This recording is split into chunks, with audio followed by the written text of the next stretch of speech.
Yang satu berpahala, yang satu enggak berpahala. Karena apa? Karena riya, ya, karena ada niatan lain. Ada niatan lain. Ada sesuatu yang dikejar.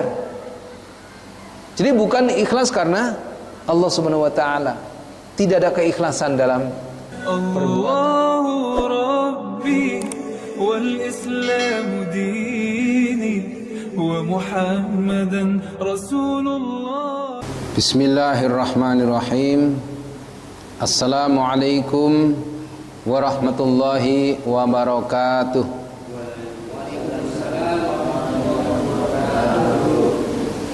Alhamdulillahi rabbil alamin. Wassalatu wassalamu ala asrafil anbiya'i wal mursalin wa ala alihi wa sahbihi ajma'in. Amma ba'du.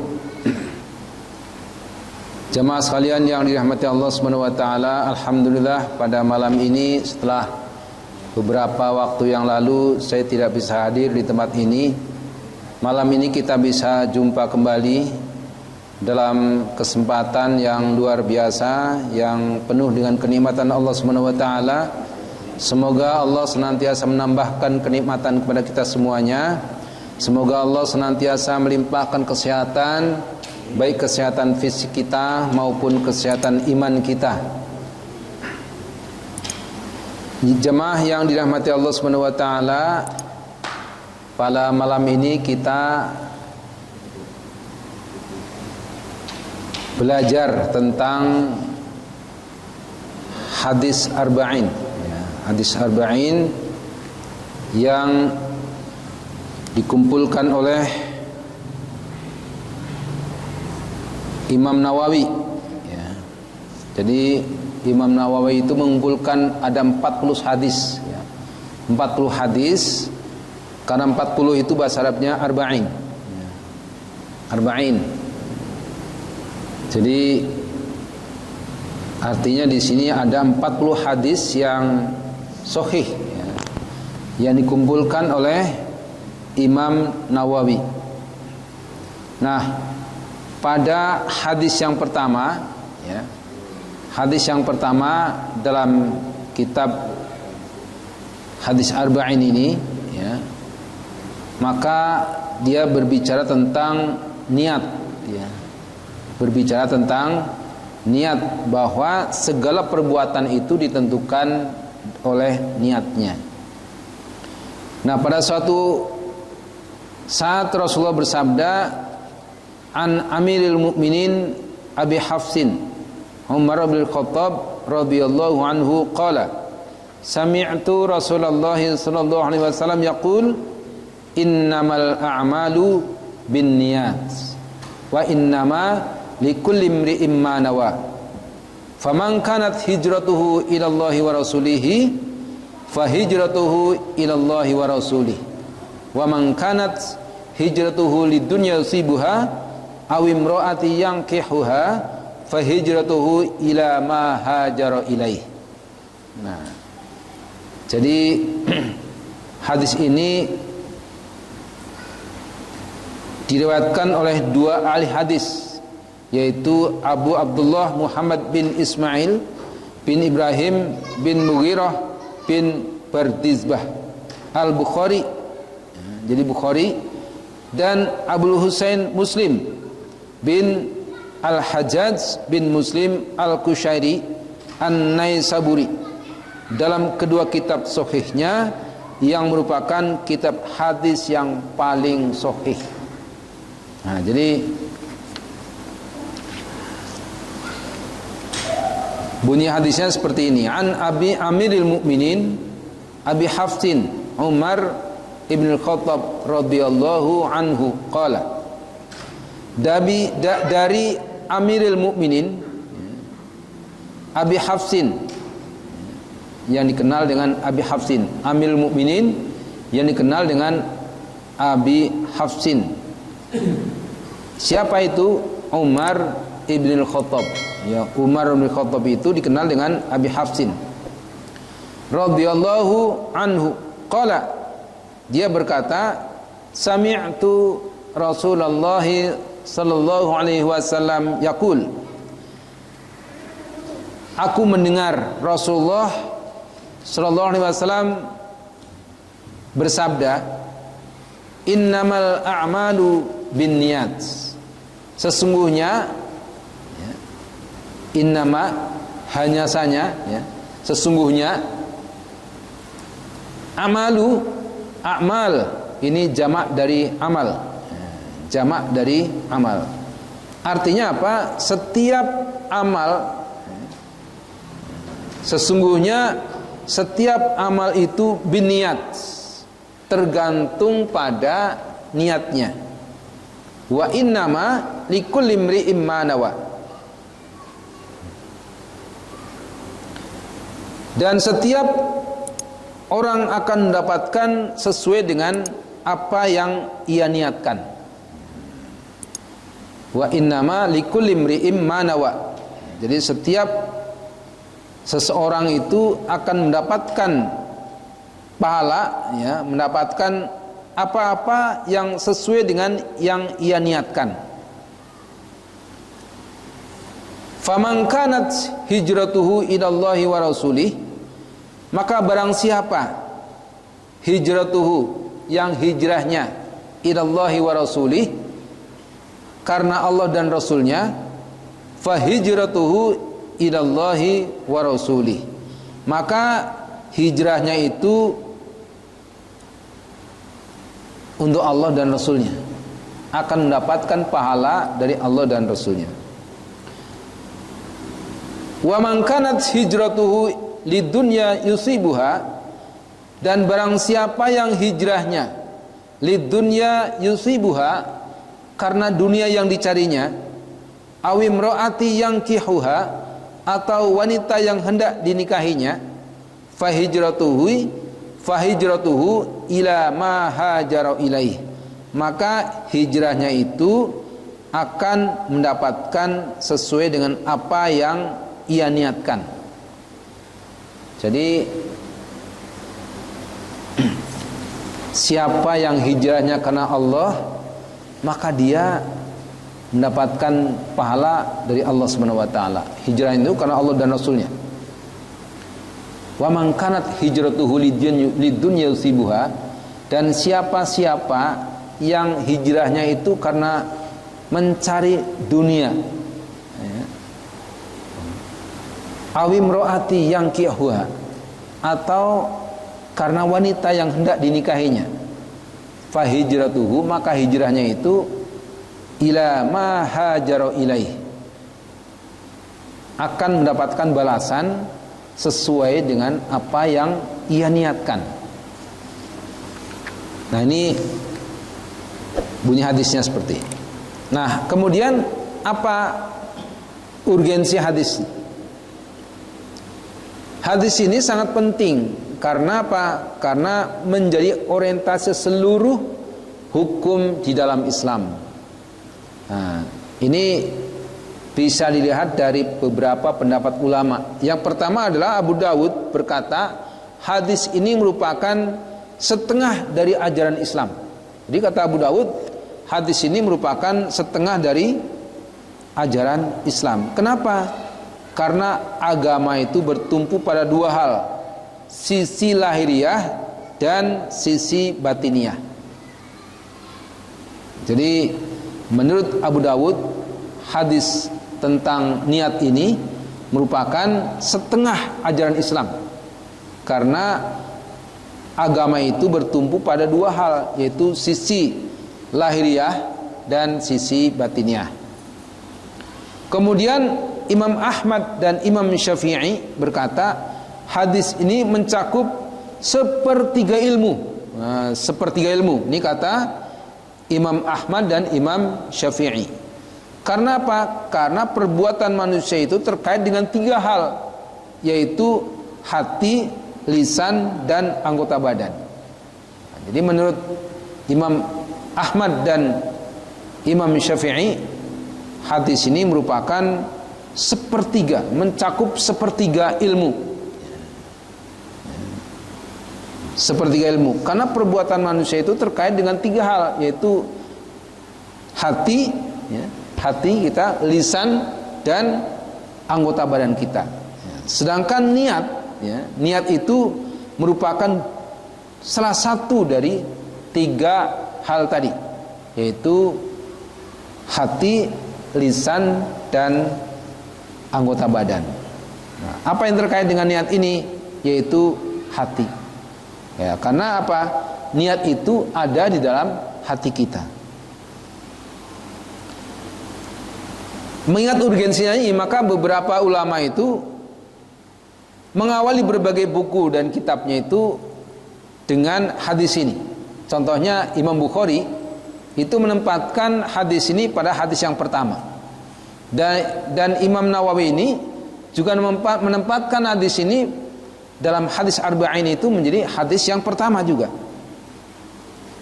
Dan juga Imam Nawawi itu mengumpulkan dalam hadis Riyadhus Shalihin, ya. Riyadhus Shalihin juga hadis yang pertama adalah hadis ini tentang niat. Kemudian Al-Adhkar dan hadis Arba'in An-Nawawiyah ini. Nah, maksudnya apa? Supaya kita ini menyadari pentingnya apa itu niat, sehingga akan meluruskan niat kita hanya kepada Allah Subhanahu wa taala, baik ketika menuntut ilmu atau melakukan perbuatan-perbuatan amal baik kita. Nah, jadi urgensi hadis ini juga dipertegas oleh riwayat Bukhari yang menyebutkan bahwa Rasulullah SAW pernah berkhutbah dengan hadis ini, sehingga begitu juga Umar bin Khattab radhiyallahu anhu, beliau berkata, tidak ada hadis yang lebih luas dan padat maknanya dari hadis ini.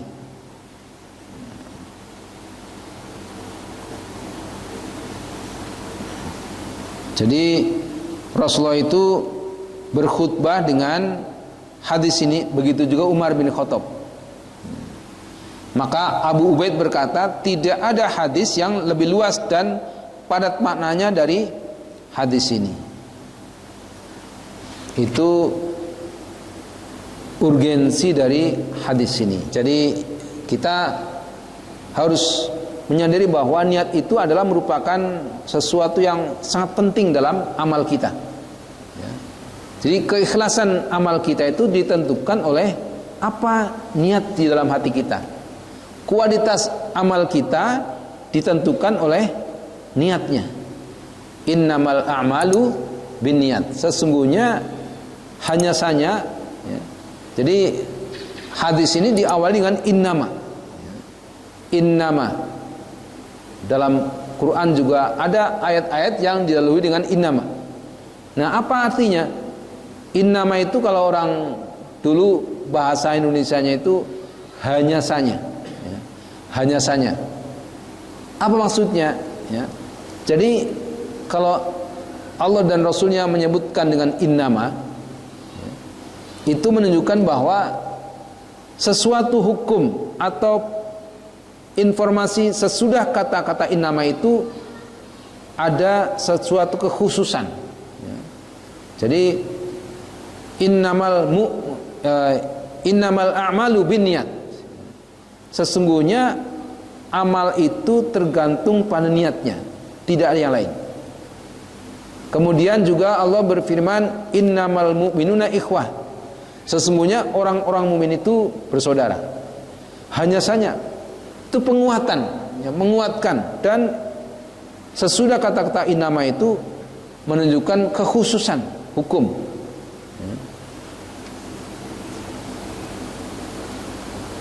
Nah, kemudian yang kedua adalah apa asbabul wurud dari hadis ini.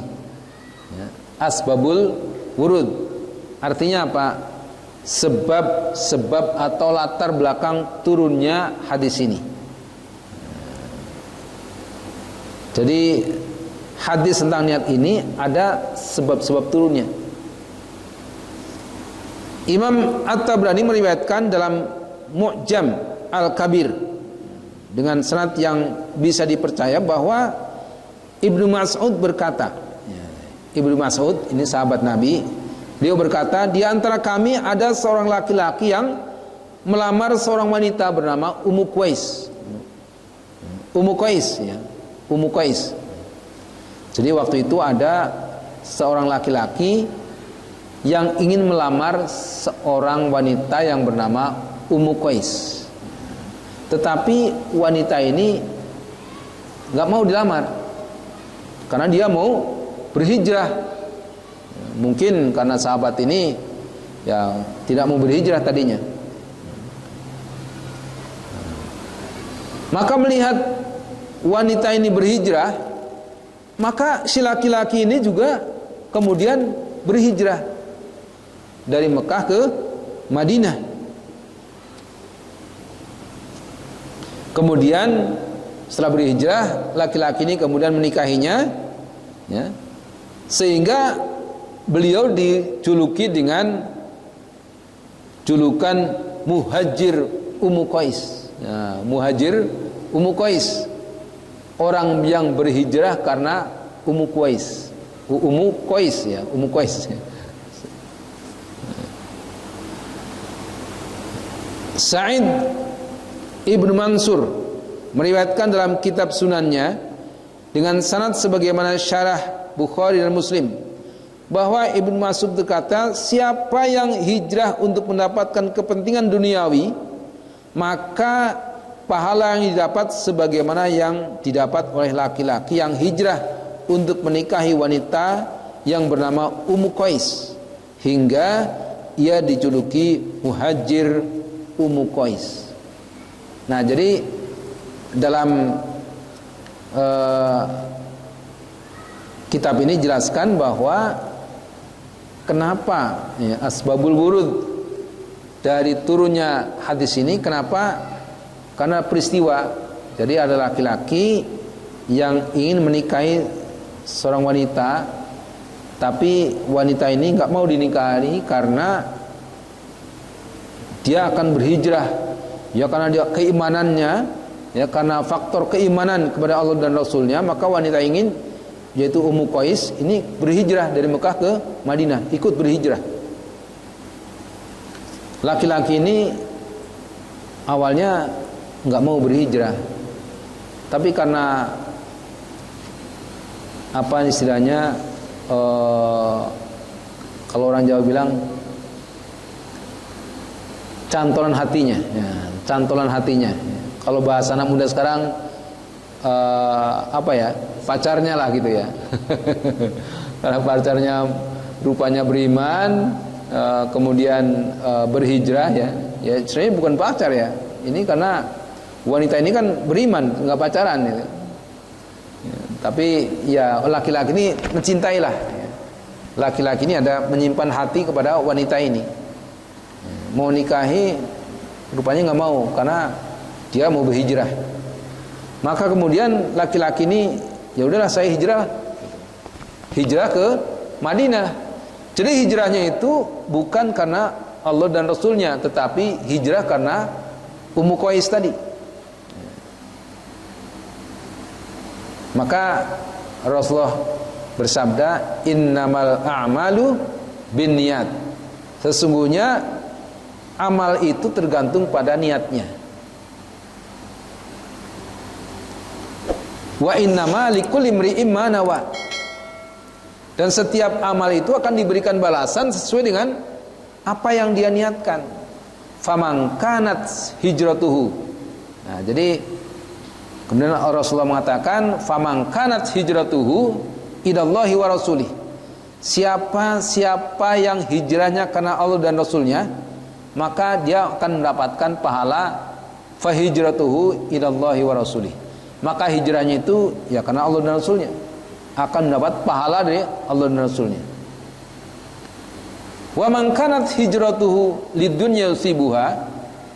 Tetapi siapa yang hijrahnya lidunya yusibuha, karena dunia yang dicarinya, awi mroati yang kihuha, atau wanita yang hendak dinikahinya, fahijratuhu ila ma hajaro ilaih. Maka hijrahnya itu ya mendapatkan balasan sesuai dengan apa yang dia niatkan. Ya dia wanita laki-laki ini tidak mendapatkan pahala dari Allah dan Rasulnya, tapi hanya mendapatkan wanita. Sia-sia kan? Pengorbanannya sama dengan orang lain yang berhijrah karena Allah dan Rasulnya, tetapi dia hanya mendapatkan dunia saja, hanya mendapatkan Ummu Qais saja. Nah, makanya setiap amal ini kita harus saling benar-benar ya. Kita ngaji bareng ya, niatnya sama, perbuatannya sama, tapi karena niatnya beda, pahalanya beda. Contohnya sholat ya. Sholat itu ibadah kan gitu. Sholat kan ibadah. Sama-sama sholat, pergi ke masjid. Masjid. Capeknya sama kan? Capeknya sama. Wudu juga sama. Wudu, jalan ke masjid, pergi ke masjid sama. Di masjid juga sholat bareng sama. Tapi bisa beda pahalanya. Yang satu berpahala, yang satu enggak berpahala. Karena apa? Karena riya ya, karena ada niatan lain. Ada niatan lain. Ada sesuatu yang dikejar. Jadi bukan ikhlas karena Allah Subhanahu wa taala. Tidak ada keikhlasan dalam perbuatan sholatnya. Maka Allah juga berfirman, fawailul lil musallin. Maka merugilah orang yang sholat. Siapa mereka yang rugi dalam sholatnya? Alladzina hum an sholatihim sahun, alladzina hum yura'una wa yamna'unal ma'un. Jadi orang yang lalai dalam sholatnya, orang yang riya dalam sholatnya. Jadi pergi ke masjid karena ingin dipuji sebagai orang yang soleh. Nah ini sholatnya tidak mendapatkan pahala. Sholatnya karena riya. Sholatnya tidak mendapatkan pahala, tapi hanya mendapatkan pujian. Sholatnya kalau dia ingin dipuji orang, ya mendapatkan pujian. Seorang jejaka ke masjid, rajin ke masjid karena calon mertuanya rajin ke masjid, nah misalnya nih. Jadi mendapatkan ya pujian dari calon mertua saja, tidak mendapatkan pahala dari Allah Subhanahu wa taala. Seorang berinfak supaya dipuji, wah dia banyak infaknya. Ya dia tidak mendapatkan pahala dari infaknya. Nah, jadi amal itu tergantung pada niatnya. Innamal a'malu. Jadi sesungguhnya hanya saja a'malu, amal-amal kita ini biniat, tergantung pada niat kita. Keikhlasan niat kita untuk apa? Kita ikhlas enggak niat sholatnya? Kita niat ikhlas enggak amal-amal kita?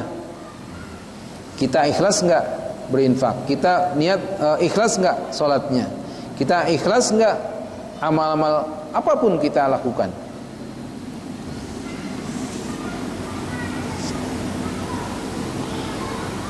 Nah kemudian dalam kitab ini dijelaskan ada beberapa kandungan hadis ini. Apa kandungan hadis ini? Yang pertama adalah syarat niat. Para ulama sepakat bahwa perbuatan seorang mukmin itu tidak akan diterima dan tidak akan mendapatkan pahala kecuali diiringi dengan niat. Makanya dalam sholat ya, sholat ini merupakan salah satu dari ibadah mahdhah. Sholat kita juga niat itu merupakan salah satu dari rukun sholat. Rukun sholat yang pertama adalah niat. Jadi sholat itu tidak sah kalau tidak ada niatnya. Nah, niat ini juga khusus ya kan, tidak bisa pagi-pagi saya niat sholat subuh, duhur, asar, maghrib, isya. nggak bisa dirapel gitu. Nah, jadi nggak bisa pagi-pagi bangun tidur ya, saya niat nanti hari ini sholat subuh, duhur, asar, maghrib, isya. Nggak bisa, nggak bisa dirapel. Jadi niat itu adalah rukun dari sholat kita. Mau sholat duhur, ya kita niat sholat duhur. Sholat asar, kita niat sholat asar. Nah, masalahnya adalah ya, niat itu di mana? Niat itu di mana? Apa di lisan atau dalam hati? Nah, para ulama sepakat bahwa niat itu dalam hati. Ini kesepakatan ulama, niat itu dalam hati. Nah, kemudian ada orang yang ya karena tadi bicara bahwa niat itu adalah bagian dari rukun sholat. Rukun sholat yang pertama itu niat. Maka ada orang yang berpendapat bahwa niat itu harus diucapkan. Maka kembali pada kesepakatan ulama tadi bahwa niat itu adalah amalan hati, bukan amalan lisan kita. Jadi kalau kita mengucapkan usolli fardhu subhi, usolli fardhu zuhri, usolli fardhu asri, itu adalah amalan lisan, bukan niat dalam hati. Nah, kemudian niatnya gimana dalam sholat? Niatnya itu seperti apa? Nah, maka niat itu ketika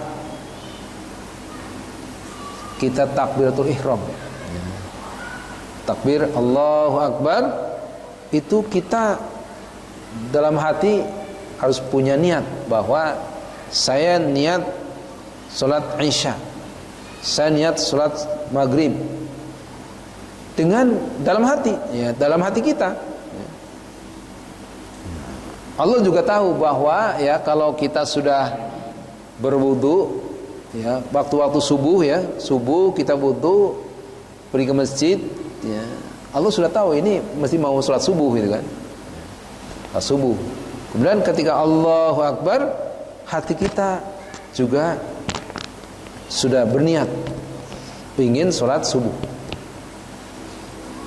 Jadi niat itu adalah amalan hati, bukan amalan lisan. Karena itu kalau ada orang yang makmum, ya misalnya Allahu Akbar, imamnya enggak baca usolli fardhu subhi, usolli fardhu zuhri, wah imamnya enggak sah salatnya. Imamnya enggak sah salatnya. Nah, ini ya pemahaman yang masih perlu diluruskan. Jadi yang namanya niat itu ada di dalam hati, bukan amalan lisan.